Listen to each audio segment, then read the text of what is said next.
High school sports could soon see some major changes. Lawmakers advancing a bill to restructure our state's high school league and add some more rules. Those rules are aimed, they say, at making it more fair for students. Our Josie Frost joins us from the State House with more details. When it comes to high school athletics, everything from rules to eligibility is determined by the state's high school league. Last year, lawmakers planned to abolish the league altogether, but the latest version of that bill would keep the league in place, but add new rules and government oversight. I want fairness.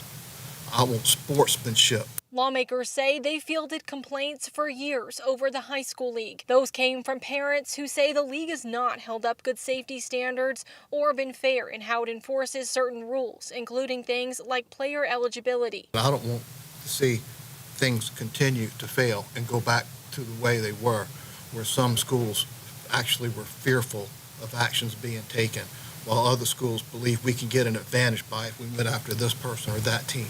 I don't want that. The latest version of the bill would restructure the league's governing board. It keeps a few seats that will be appointed by lawmakers, the governor, and the superintendent of education. It creates new rules for transfer students and how schools are classified, put term limits on members, and allows the legislature to check in on the league. That means that its leaders would have to come before a House committee to explain its budget and the day-to-day operations. But league officials don't think that's needed. The league doesn't get a budget, and they don't get funds through the budget, so that seemed somewhat unnecessary. Originally, the bill would have scrapped the high school league altogether and replaced it with a board controlled by state elected officials. But in March, the league made changes. Then Commissioner Jerome Singleton stepped down after pressure from lawmakers, and the board adopted parts of the bill into its own bylaws. The goal was to have lawmakers hit pause on the bill and let those changes play out.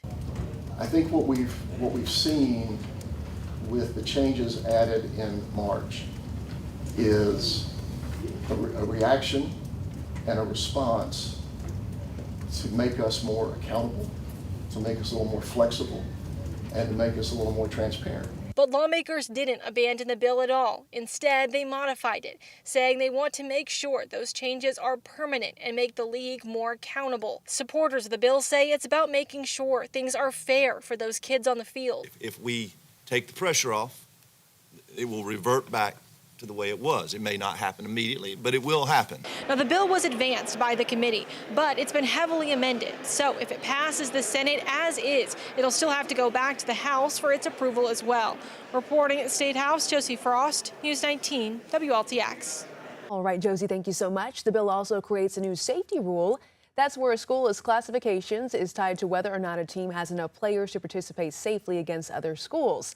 The bill, though, still needs approval from the full committee before it then heads to our Senate floor.